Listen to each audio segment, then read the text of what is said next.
ব্যক্তি যদি বেশি বেশি ইস্তেগফার করে, আল্লাহ তাআলা তার রিজিকের সমস্ত টেনশন গুলো দূর করে দিবেন। সুবহানাল্লাহ। ওলামায়ে কেরামগণ বলছেন যে কারো যদি রিজিকের টেনশন থাকে, যদি কারো টাকা পয়সার সমস্যা থাকে বা খাবার দাবারে কারো যদি সমস্যা হয়, সে যেন বেশি বেশি ইস্তেগফার করে। যে যত বেশি ইস্তেগফার করবে খালেস নিয়তে, আল্লাহ তাআলাকে হাজির নাজির জেনে, হাদিসের উপর বিশ্বাস রেখে কোন ব্যক্তি যদি দৈনিক বেশি বেশি ইস্তেগফার করে, আল্লাহ তাআলা তার রিজিকের সমস্ত টেনশন গুলো দূর করে দিবেন। সুবহানাল্লাহ। আমরা যে অপরাধ করি, অধিকাংশ অপরাধ কিন্তু খাবার দাবার রিজিকের জন্যই করি। হ্যাঁ, মানুষকে যদি জিজ্ঞেস করে যে আপনি যারা চোর চুরি করেন কেন?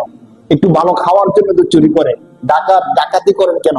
একটু ভালো খাওয়ার জন্য, একটু ভালো থাকার জন্য না। যে সরকারের টাকা চুরি করে কেন চুরি করেন? আর একটু ভালো থাকার জন্য। যে সুদি কারবার করেন কেন? আর একটু ভালো থাকার জন্য, খাওয়ার জন্য। ঘুষ খান কেন? আর একটু ভালো থাকার জন্য, ভালো খাওয়ার জন্য। তো অধিকাংশ অপরাধ গুলো স্বাভাবিকভাবে রিজিকের সাথে, থাকা খাওয়ার সাথে সম্পৃক্ত।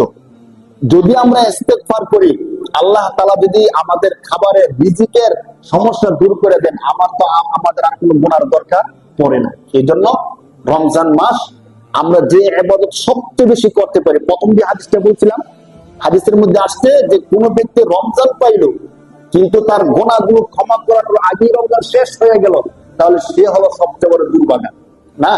এই জন্য আমাদের গুনাহগুলো ক্ষমা করার জন্য বেশি বেশি ইস্তেগফার করা, আল্লাহর কাছে সম্মান অর্জন করার জন্য বেশি বেশি ইস্তেগফার করা, সর্বোপরি আমাদের রিজিকের যে সমস্যাগুলো আছে ওই সমস্যাগুলো দূর করার জন্য আমরা আল্লাহর কাছে বেশি বেশি কি করবো ভাই?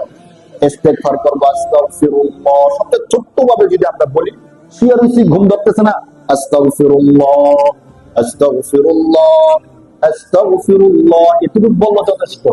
যদি আর কোনো কিছু না বলি, শুধু কতটুকু আস্তাগফিরুল্লাহ আস্তাগফিরুল্লাহ। আস্তাগফিরুল্লাহর অর্থ হলো, হে আল্লাহ, আমি আপনার কাছে কি চাই? ক্ষমা চাই। আর যদি পুরোটা বলতে পারি তত ভালো।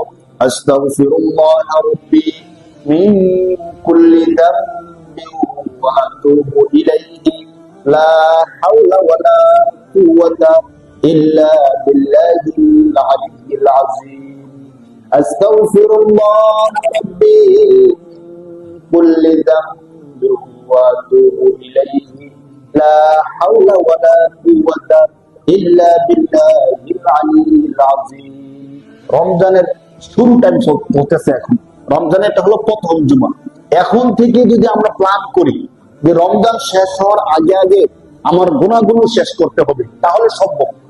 আর যদি এমন হয় যে অতীতে যেভাবে চলছি ঠিক ওইভাবেই চলতেছি, আমাদের কোনো প্ল্যান নাই, সবাই রোজা রাখতেছে, আমি রোজা রাখতেছি, সবাই তারাবি পড়তেছে, আমিও তারাবি পড়তেছি, অন্য অন্য মাসে যেভাবে জীবন যাপন করছি এই মাসেও ঠিক ওইভাবে জীবন যাপন করতেছি, তাহলে আমাদের মধ্যে পরিবর্তন আসবে না।